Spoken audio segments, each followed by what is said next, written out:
Neke bu mektepte şahardan özgöçölөнүp çük oynaşat eкен. Баягы илгерки балдардай, илгерки айылдардай. Каяктан келдиңер эле? Биякта эле жашайсыңар? Nereden geldik? Çükөнү көптөн бери ойнойсуңарбы? Yok.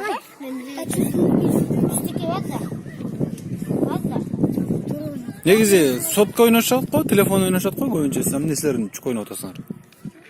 Telefon oynamak zevk. Серик бересиңби? Көз ооруйт э? Başan çıktım biz de gelin çıkıyor. Bu ne деген oyun? Ne деген oyun? Üç tapan.